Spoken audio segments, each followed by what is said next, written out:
Hello guys and welcome to a brand new video. Today I'm here with Arknights Rise from Ember episode number 9 reaction. Alright, the previous episode, I reacted to two episodes in the previous video. I reacted to episode 7 and 8. Episode 7 was the ending part of Talura's backstory. We saw what happened, how she lost her friend, and like what happened to all of that. We saw that. And then episode 8 was Mephisto, his story, how he met his end at the end as well. And then a revelation about the doctor. And like there's a person called Priestess who said a lot of things which makes no sense, or at least I couldn't make any sense of it. I'm guessing that it's deliberately done that way because it'll be revealed later. But it seemed like she was talking about like some kind of time space, like and like the memories, like her memories will always be with the doctor, and hopefully he remembers all these type of things, cryptic things, which doesn't make any sense for now at least. So and it abruptly ended there. So I do wonder what we're going to see today. Let's see. Let us begin. I'll be putting the subtitles and the timer here. Sync it to whichever is your preference, and let's begin. Okay, here's the countdown. 3, 2, 1, go.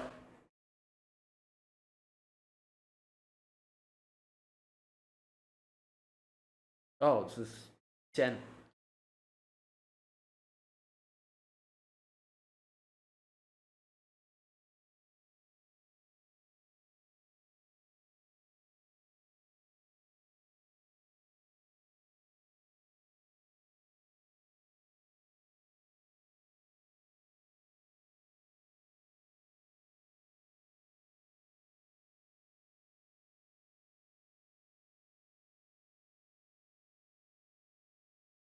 Hmm.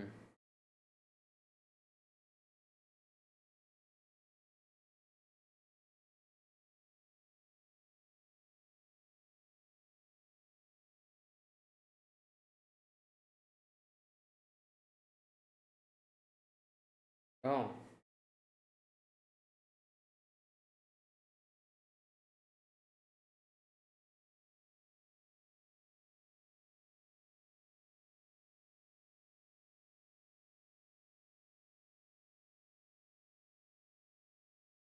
Wait, who's this?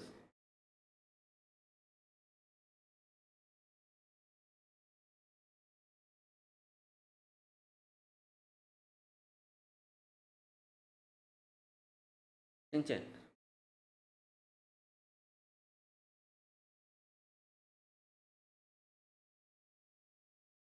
Hmm.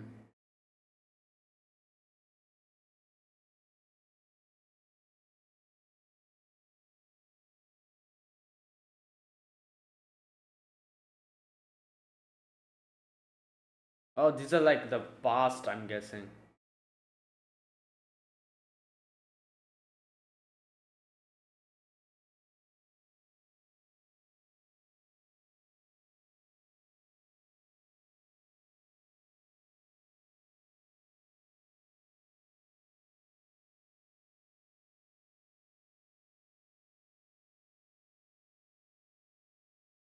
Hmm.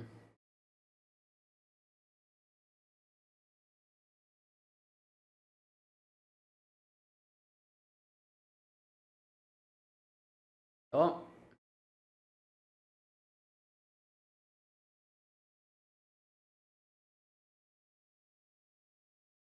damn, look at this place.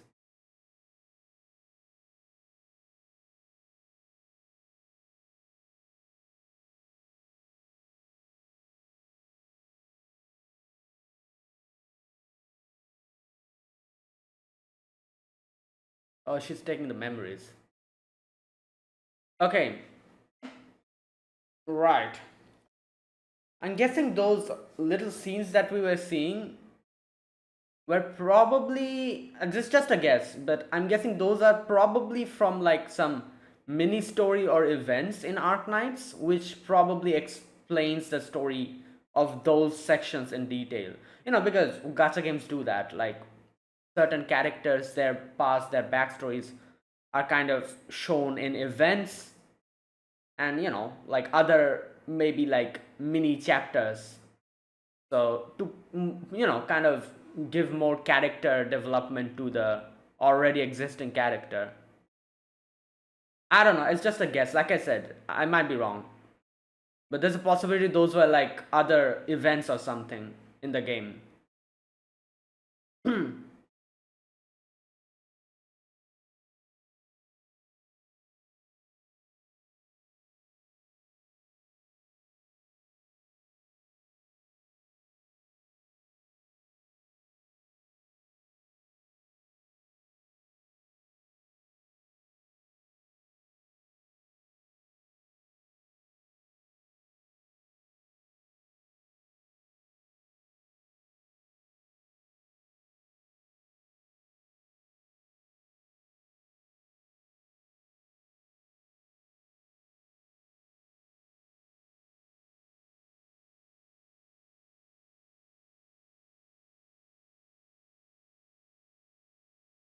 Okay.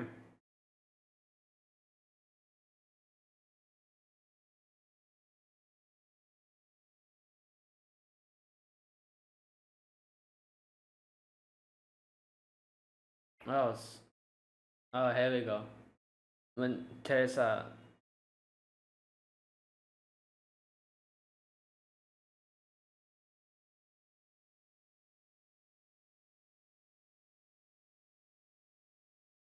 Yeah, she's trying to look into the memories, I guess.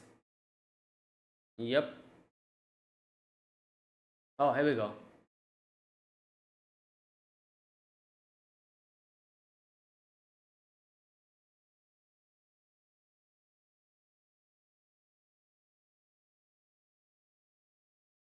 Oh god.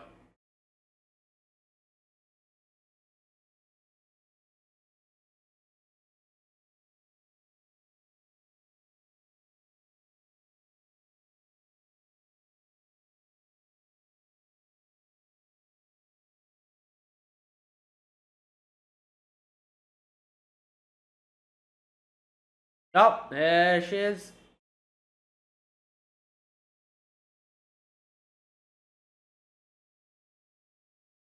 Oh boy.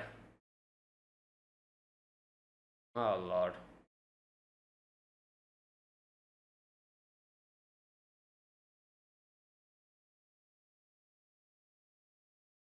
Whoa! What the?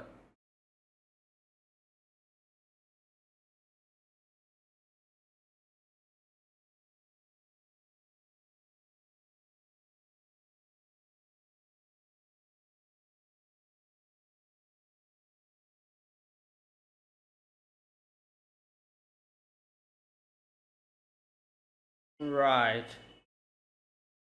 Good. Damn.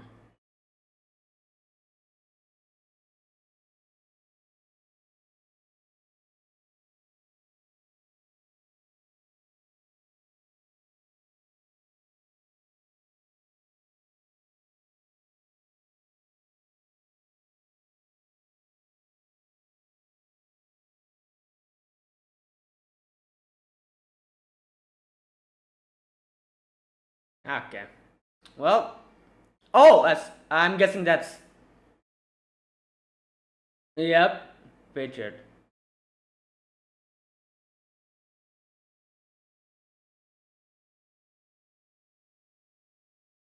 Damn. Hmm.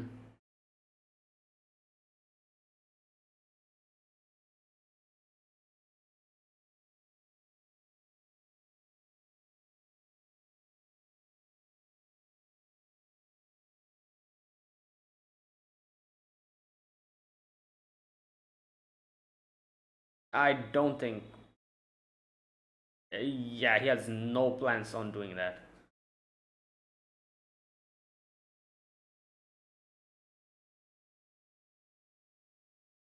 Yeah.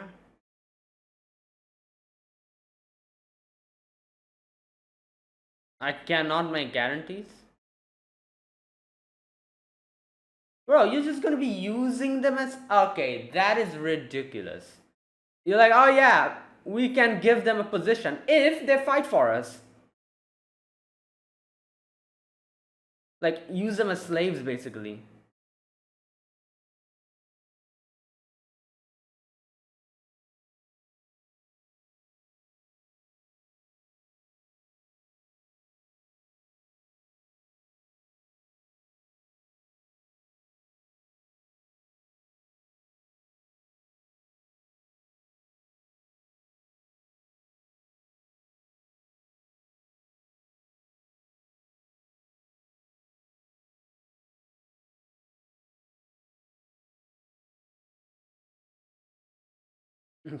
Yeah, right.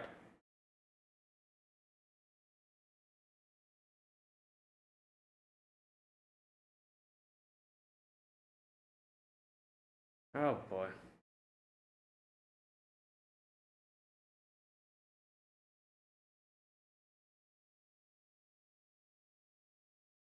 Yeah, that she's Koshchei's daughter.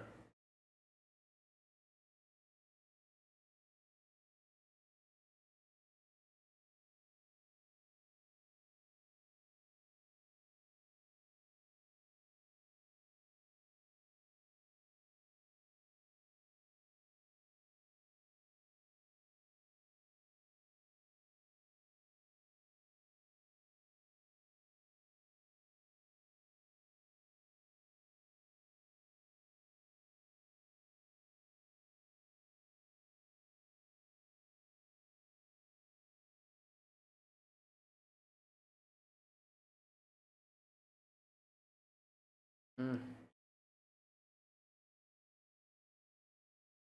damn.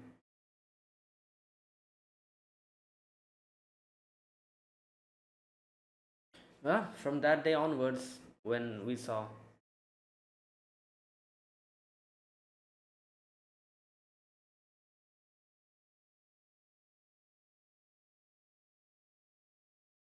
Oh no, she's still going on that same direction.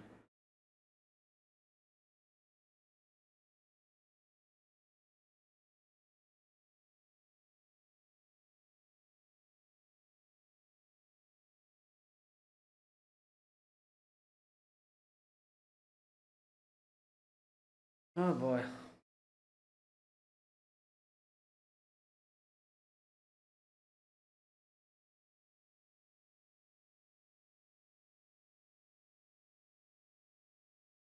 Oh boy, someone's gonna.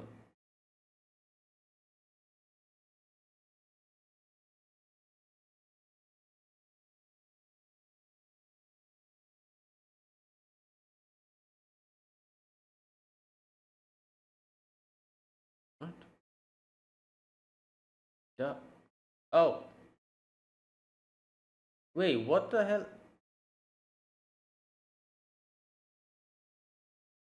They are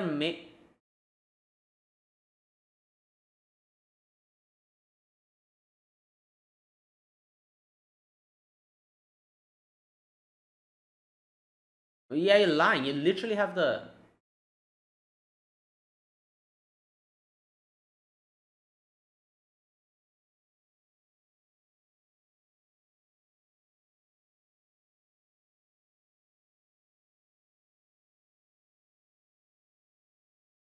Yeah. Man, shut the hell. You're lying. You're dead.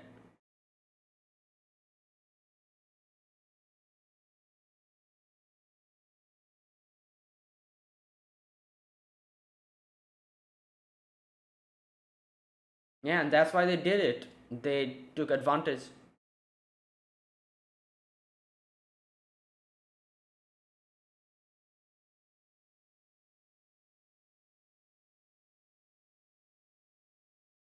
Yeah, that was the dust.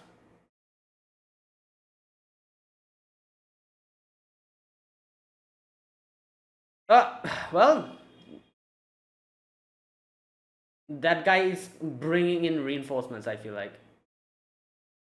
All these people are dead probably. They're gonna die now.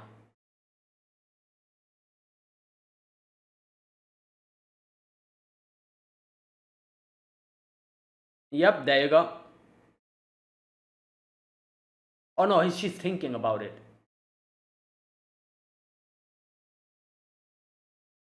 Oh, here we go.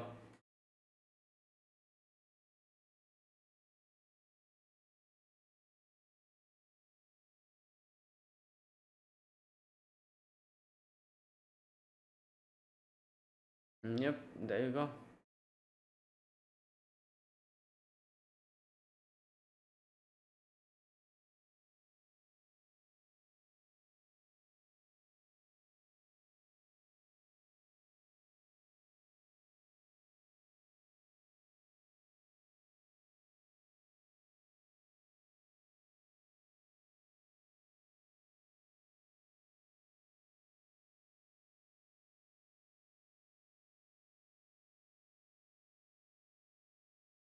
Boy.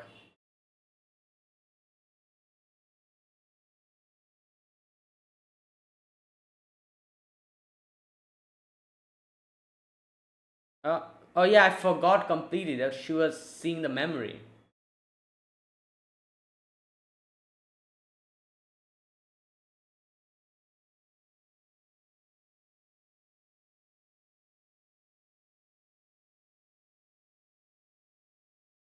Whoa, what the?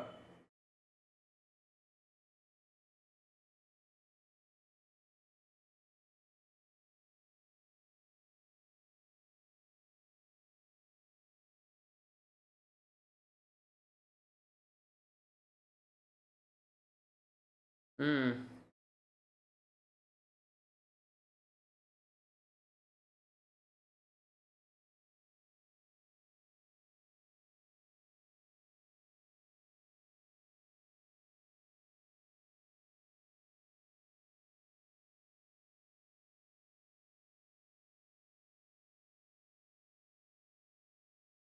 Damn.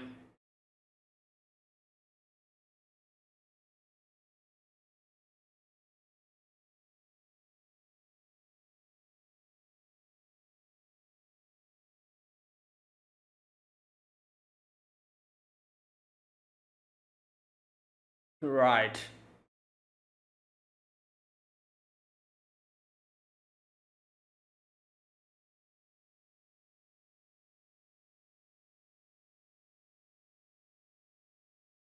Oh, damn. Right. So he literally meant it when he said that, oh, I've implanted a seed in you. Oh, that was the two. I forgot their names. They saw like two sides to her.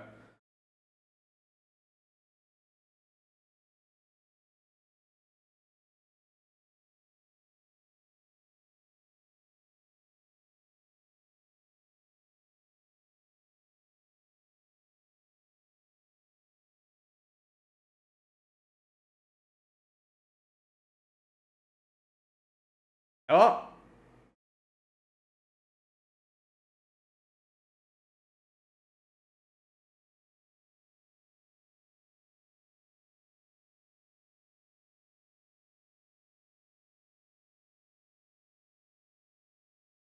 nah.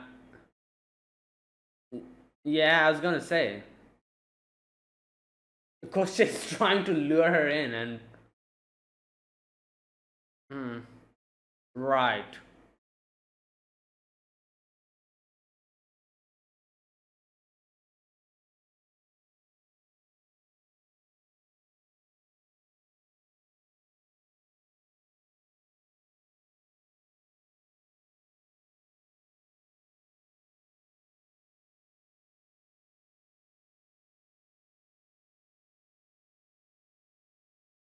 Okay, I feel like yeah. I mean, I might be able to do something because she was the one who showed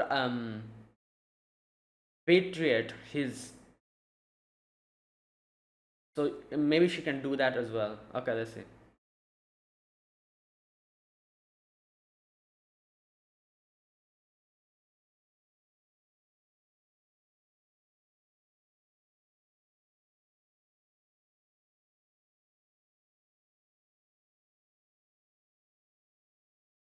God damn.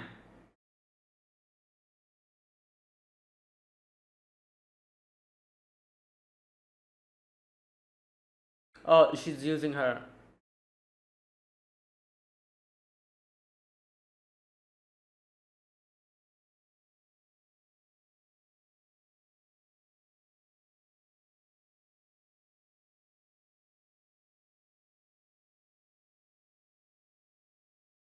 Damn. Oh, she realized. She's like, oh.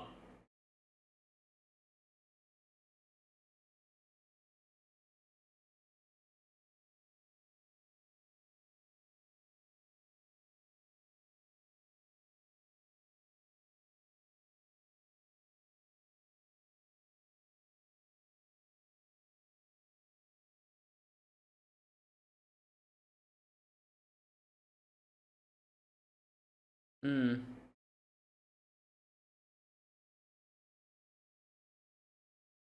Damn.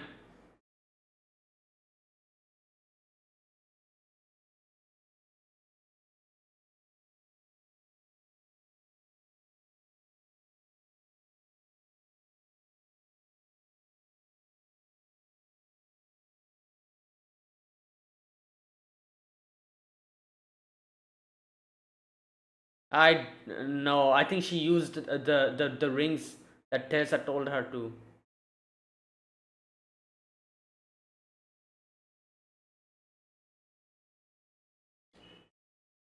Oh, all the memories. Yep. Here we go.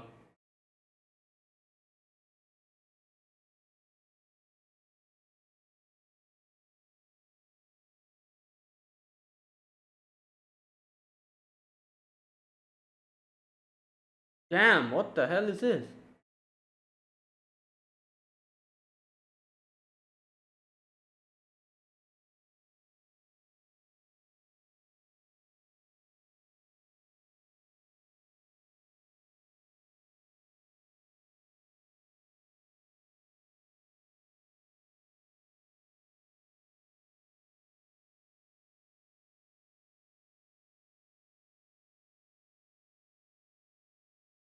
Damn.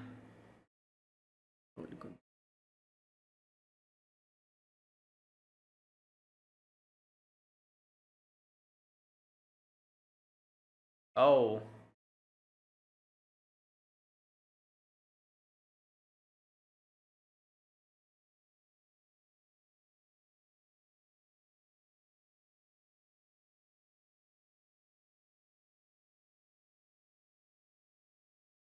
Damn.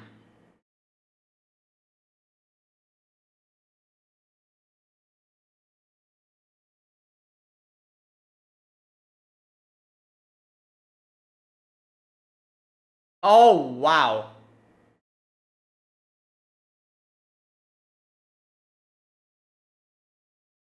Yeah, she made the. I forgot the name of the sword that she uses.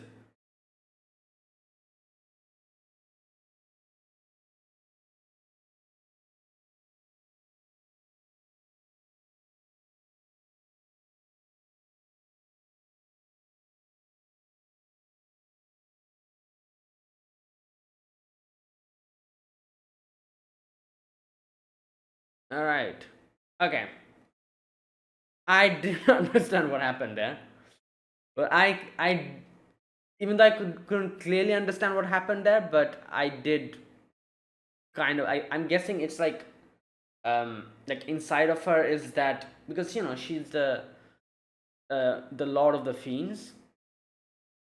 Um, like the different people who passed on that power. Maybe that silhouette that we saw inside of her that was lamenting on the fact that why should everyone be like targeting the sarkas and all that. Maybe it was like the that rage, that thing within her was like the all the other people before her, the predecessors, their power being passed down to her. Is that like a culmination of that? I don't know. That's what I thought it was. I'm going to go back to that part and reread that section, try to understand what happened.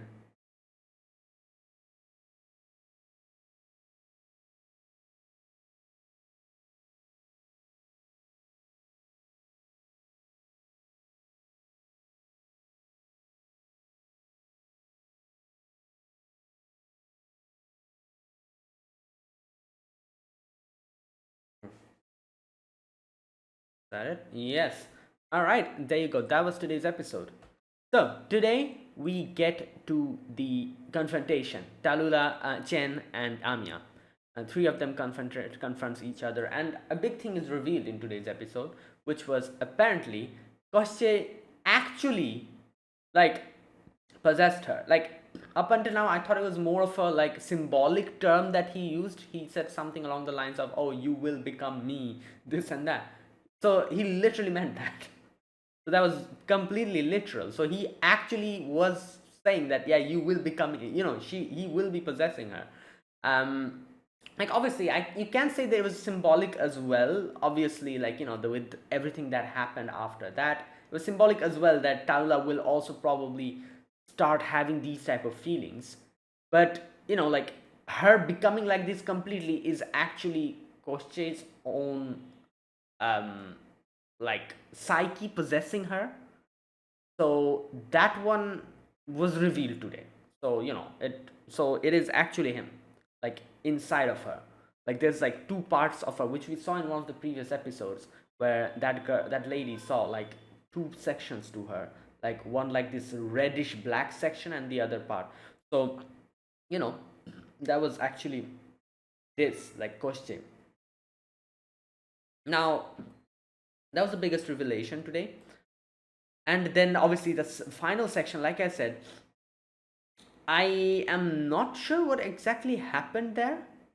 Like you can see that before, Teresa told Amia when she was putting on those rings on her, said that, what did she say, that only, like use it only when something like that. What was that?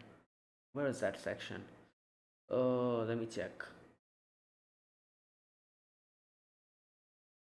Wait a minute. Where was that section in the first place? Uh, oh, here it is. When will I use them? Amia asks her, and she says that you will know when you feel from the bottom of your heart that you have no other choice. Use the ring's power. Now, I cannot remember what. I feel like they in season 1, I think it was, or was it season 2?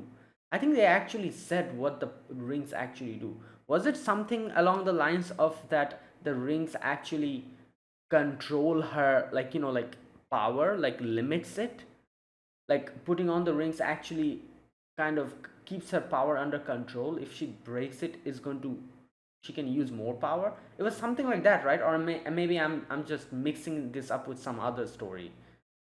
Like let me know, because I feel like they revealed what they actually, like even if they didn't probably go into details about it, I think they actually revealed what the rings actually do, like a brief, like like information they kind of said, which I cannot remember because it was either in season 1 or 2. So yeah, but anyways, Teresa says here that when you don't have any other choice, use the ring's power. And that is what we see happens later. She now, you can see that she has been, like collecting memories. You can see all these memories that she was taking from Talula, and there were sections you can see where Talula said a few things. What's that part? There were like quotes, that not quotes I would say, but like there were like lines of, oh no, that was not Talula, that was Chen, I think. That was that Chen.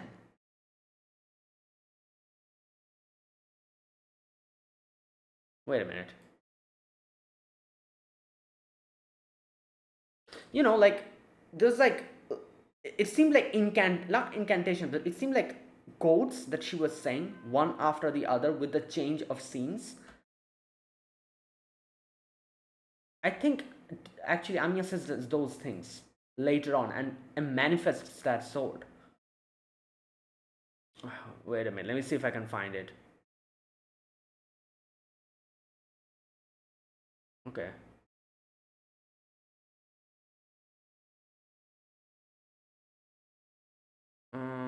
Wait.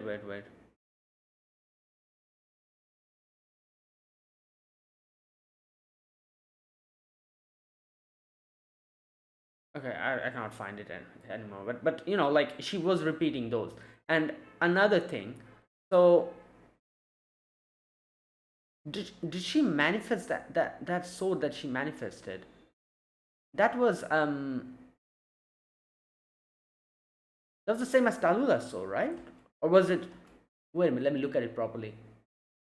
Oh no, wait, was that? Okay, you know what? Never mind. I don't think it is like it resembles any of the swords. It is something else. Yeah. So okay, all right. I'll go back to that part, that final section. I'll read that section, that whole circle section. Let me talk about the other things first.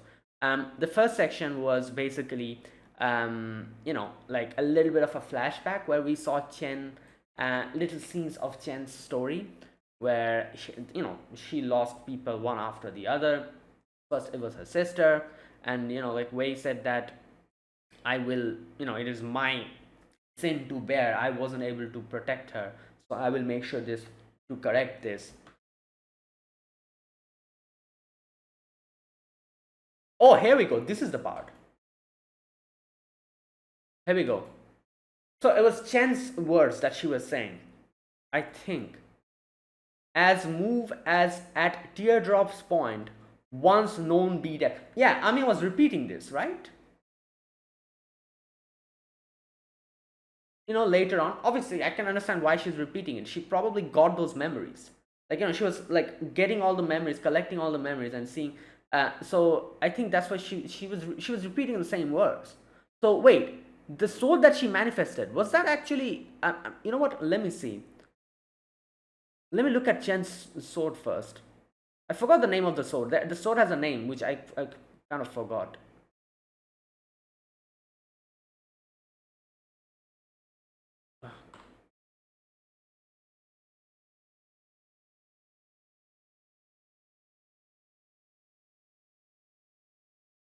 Yeah, as sword air shadows trace, cast off as cast. Is that? Yeah, it kind of resembles a little bit. Maybe yeah, it is. It does resemble Chen's sword, right? What Amiya manifested? Yeah, she was like getting those memories from the sheath. She put her hands on the sheath, Amiya, and she was getting those memories, and she was repeating those words as sort of style. Okay, so yeah, okay, I think it's confirmed now. So she basically manifested that sword from like from like Chan's memories, all those like scenes that she was seeing. She manifested the soul later. But obviously, she was able to do that because I'm guessing she's one of the Lord of the Fiends, and she broke the ring. So something like that. Okay, I'll go to that part. Let me talk about this one after the other.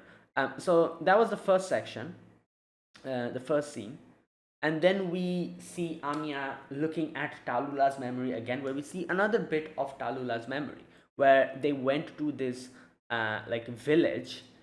Oh no, not so, sorry. That happens later, where these guys, these like people like who were sent, not sent, but these people from Koshche's place comes in. They were very strong. They come in and they try to like ask Taula how she is doing and everything. How is like the will of Koshche doing inside of her? All those things they start asking. Obviously, everyone gets to know here that she's Koshche's daughter, which nobody knew up until then, except a few people, obviously. Right, and then Patriot comes in, and when Patriot says that, oh, I'm putting my trust on Talula, they kind of back down, but they still kind of say stuff like, oh, like we will keep an eye on you, we will see how you grow, all that stuff. And yeah, so this part, so basically Patriot did say that, like, what will you guys like Talula has given us a vision of living together without like fighting, like she has like obviously it is very idealistic, but I like that vision and I will want to follow that. And what do you guys promise? At which they kind of said something along the lines of like, oh yeah, we will we'll all like be together and we will all work together, everything will be perfect. At which Patriot asks, what about the infected? And they're like, yeah, we can't give the infected a place. They can fight for us. They can fight for us like that. If they do like goods, like like provide results over there, then yeah, everything will be great. Like, what the hell? Okay, so basically they're saying like, yeah, like like we don't want to include them, but yeah, if we had to include them, maybe we can let them just join our army, and like, so basically just use them. you know Obviously Patriot wasn't amused with that like answer, so he was like, yeah, well, nah, man. And he just moves away, and he says like he trusts Talula's judgment. um yeah, so this is why. But here something happens, which was obviously Talula, after the death of her friend, I forgot her name again, after the Alicia or Alina, something like that, after her death, she already like lost a lot of like trust in a lot of people. But then here you can see, when now that everyone knows like she's Koshi's daughter, and they were kind of asking about that and everything, Talula's outlook on everyone changes even more. Like, now she's thinking like, everyone's looking at me, everyone's judging me, nobody trusts me, I don't trust no one. It starts happening like that. But outwardly she's saying like, oh, don't worry about it, everything is fine. But inside of her head, she's not okay. She's just trapped. She cannot, she like like she has so many allies, but she cannot trust in any of them. And she herself repeats that. She herself says something along the lines of, why can I not trust any of them anymore? When did this start? So yeah, and then we get to that part where she goes to that village, where apparently a few of the people from her like side, like ran away, abandoned like them, and just went off. So Talula's like, oh yeah, let's bring them back, something like that, right? Here we go. The tractor went missing around here. If you ask me, the patrol unit probably took them out, but they chose to leave. It's not our problem. But Talula's like, oh no, we don't know that for sure. Now, here's an interesting thing this guy says. He says that, oh, you don't have to do this, like, you don't have to make this active effort to make us think that you are trustable. We do trust you. But in Talula's head, inside Talula's head, outside Talula's saying, oh no, it's nothing like that, don't worry about it, I can deal with it. But inside of her head, she's like, yeah, I just cannot trust anyone anymore. Like, what's happening to me? So that was going on. Now, him saying this made me realize maybe this was another one of the underlying reasons why Talula was acting like this. Like, Talula wasn't acting like this. Like, now she's acting like this in a very, like, but she was like this from the very beginning, when she was even, in that scene where those guys kind of betrayed them, but she still tried to kind of help them out. And and because she just let those guys go, they snitched, and then more army came, and like more of her men got injured, and a lot of them died. Like, at the end, it resulted in them dying. So like, her just being this forgiving person, like, oh, don't worry, okay, fine, like, and not being strict about it, made her lose more people. I'm just thinking about it now. Maybe there's another big reason why she was acting like, well, she was acting so lenient even with people who were literally like stabbing them in the back, her in the back, is because she feels like if she does something to them, because they're infected, she thinks that like, I'll be the same as the other people who harms infected, and she thinks that nobody will trust me. I'm just realizing it now. I feel like that was another big reason why she acted like this. Like, in her head, she was like, oh, the infected are already, like, so much mistreated. They have no place to go, nothing to do anymore, like, so I will help them out. We all will be together. We will, like, make like a new, and that's why the reunion movement happened. She ended up, for, like, joining hands with Elena and all that. But from that point onwards, like, her whole goal became like, oh, everything should be good for the infected. But what if one of these infected are actually like people who have bad intentions? What about that then? Like, she would still turn a blind eye to that, because in her head she's like, oh no, they're infected, they've already gone through so much.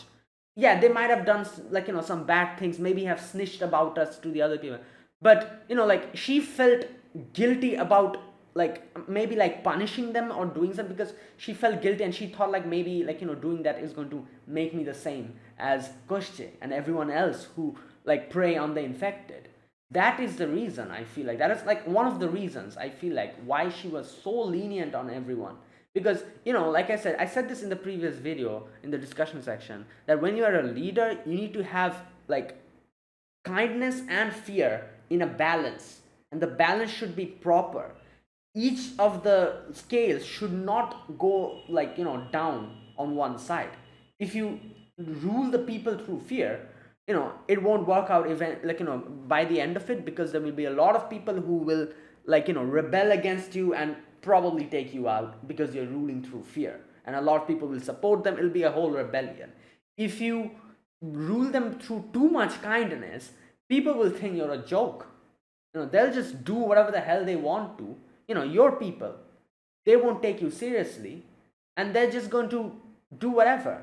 That is what Talula was doing. Talula's kindness towards the infected was so damn like one-sided that like it didn't work out like that.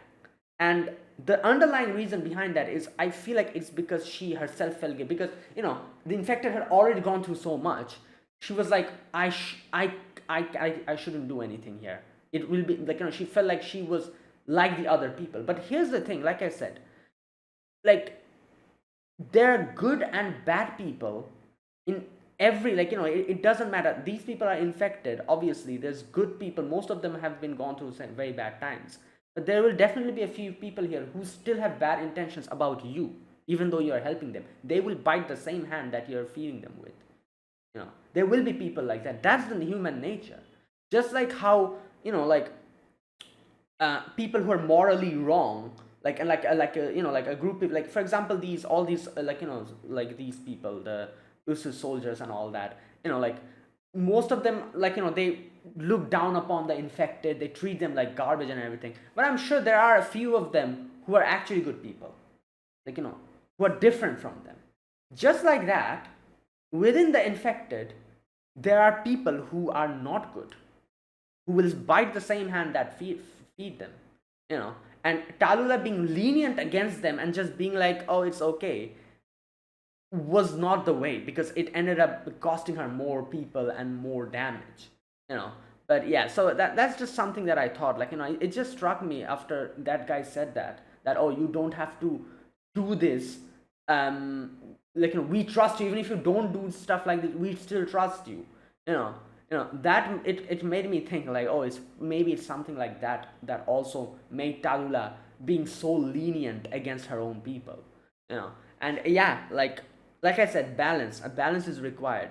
Like you need to be kind, and you need to, if you're a leader in the leader position, you need to rule your people kindly and with fear, and it should be like, it's a very like like delicate balance, but if you are able to do that, then I feel like that will be a good like that shows what a good leader is. Right.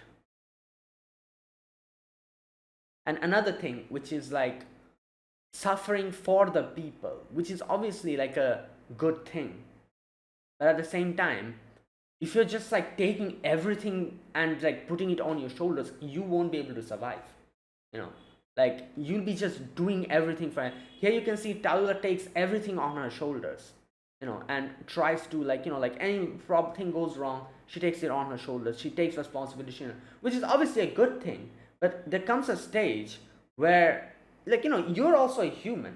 If you're like yeah, you're a leader of the group, but that doesn't mean you're some superhuman being. You're also a human being, you know so yeah, you also have like limitations as to so like suffering for your people and all these things that she was doing, it came to a stage where I feel like she wasn't able to take it anymore.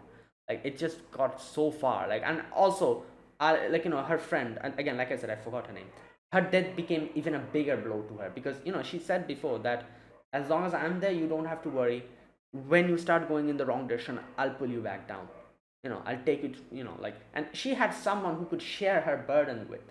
And losing that as was a bigger strike to her, and she just, like she just started spiraling more and more towards the, like, inevitable end. And this was the nail in the coffin, which was basically her coming to this village and seeing that there's like a shed where these like powdery like originum, and she's like, what the hell? And then she realized what happened, and those villagers came in and and they're like, oh yeah, like, yeah, there were some people here, they just left. First they were lying, but then when she literally said that, no, I know you're lying, you starved them to death. They were probably banging on the door. That's why even on the door you can see those handprints. And then they showed their true nature, like, yeah, what the hell, we don't care, they're infected, they can go to hell, I don't care. And they start acting like that, and then this is, like I said, this was a nail in the coffin. Yeah, it pushed her so far that I think this is the part where Koschei takes over little by little, like, and she becomes like a like a she becomes like a spectator to her own life. Because as you can see now, like, Koschei is like in full control. Talula's original, like, personality or psyche, if you can call it that, is like in a backseat, just looking at everything, not able to do anything. And Koschei, like, but that happened because, like I said, she got pushed too far. It was too late. Like, and there was nobody there to pull her back out. Her one friend that was doing that also died, and that death was a bigger shock to her and pushed her even more in that direction. And when that, like, that threshold reached, Koschei was able to, kind of manifest in her, something like that, right? So yeah, like, I feel, like I said, I thought that Koschei said it in a more like symbolic way, that, oh, you will become like me, but so he literally meant that, like, oh, you will become me, like, bruh. Right. Yeah, and so there you go. These were the memories that Amiya was seeing, basically. And then we are in the battlefield. We have Chen, we have Talula, and we have Amiya. And, and then the battle begins, and all that stuff happens. And this is where Amiya reveals that, oh, Koschei, I know you're in there. Right. And so obviously our task now is to make Talula, like, from the inside fight and break free of Koschei's control, basically. And that is the task.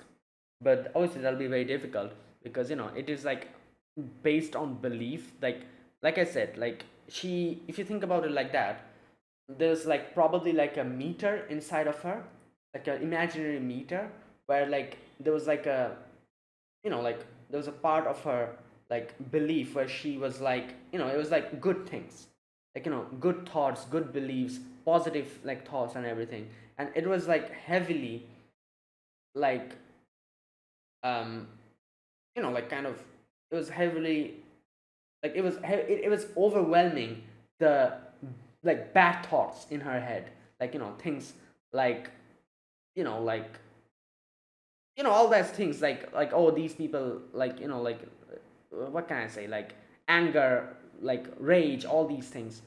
It was probably overshadowing it. And then little by little, as time went, and especially after her friend died, that meter started going back, back, and it probably reached a portion where, like, Koschei's thoughts and all those things, when it went above 50%, Koschei was able to take over.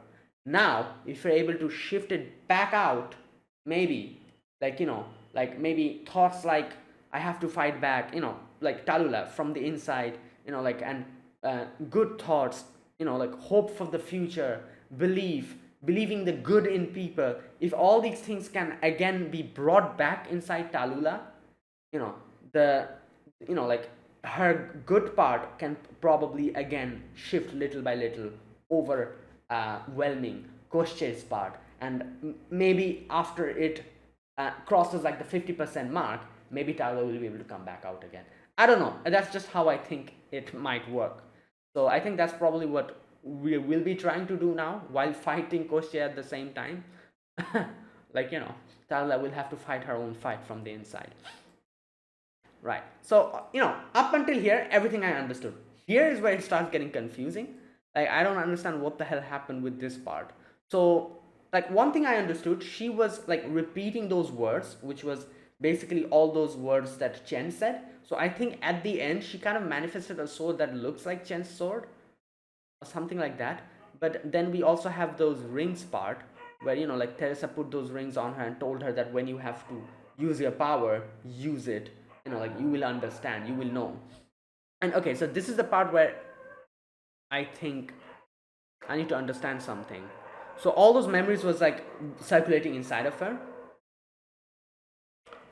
Someone inside of her starts talking, and this person says, "Are my people not allowed to wish for a home where they can live in peace?" And you can see, obviously, the crown is there. The crown of the fiend of the Lord of the Fiends. Sorry, that crown is there, which we saw up upon Amia's head.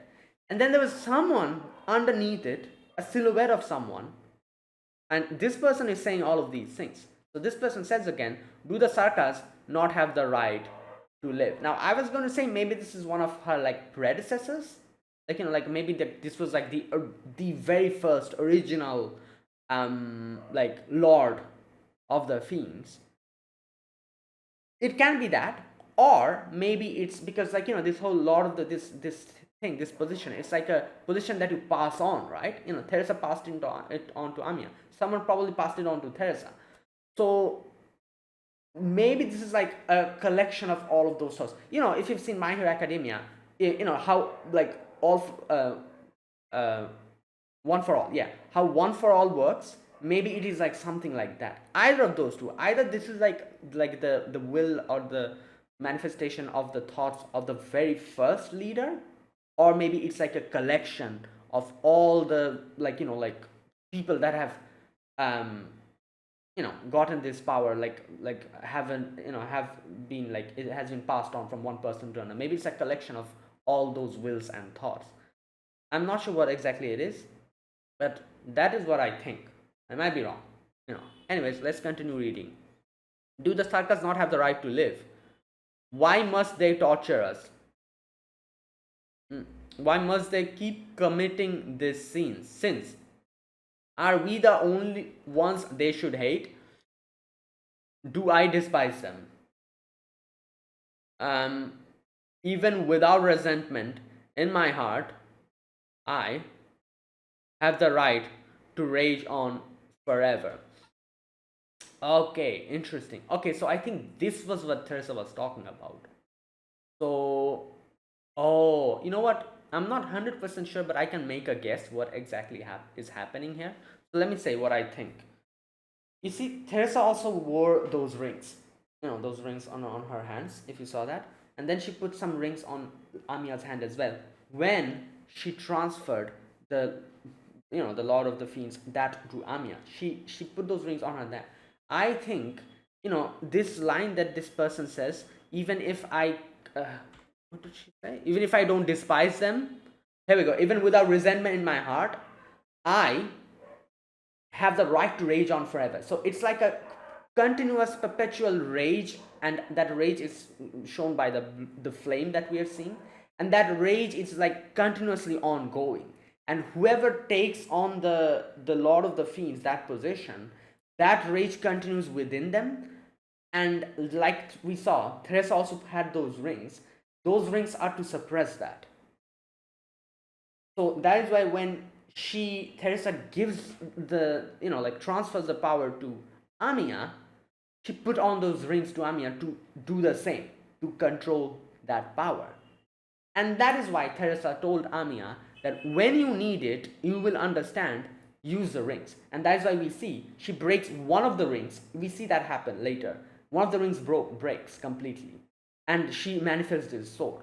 So the more rings she break, I'm assuming, the more this rage, perpetual rage that is continuously going on inside of her, is going to get unleashed and probably manifest in some way. And since she broke one of them, she was able to manifest that in the in that sword that she brought out. I think it's something like that, because this person literally says that, like, even if I don't I cannot resent, I have the right to rage on forever. And like I said, I don't know who this person exactly is. It can be like the first leader, it can be like a collection of all the thoughts and everything. It can be anything. But whatever it is, it is obviously, all those things that they were saying, like, why are we always getting preyed on? Like, why do they harm us? What have we done to them? This anger, this rage that, oh, they're continuously doing all of these things to us, like, this rage for that rage is like ongoing, and that rage is a power which I'm guessing whoever becomes the Lord of the Fiends inherits, and they have to like control it. And I'm guessing Amiya and Teresa used to control it using those rings. So when you break one of the rings, you can bring out a little bit of that power. I don't know, that's just what I think. Okay, so yeah, that's why if this land will not permit me to lay down my weapon, then I can only continue to fight until the end of time itself. Yeah, and the blade manifests. Yeah, and she says rage, rage. The ring starts glowing. As move unsheathed blade 11. Okay, and she starts saying those words that Chen said before. And one of her rings from this finger breaks, and that's when the soul manifests. So yeah, it's like she was like manifesting that rage.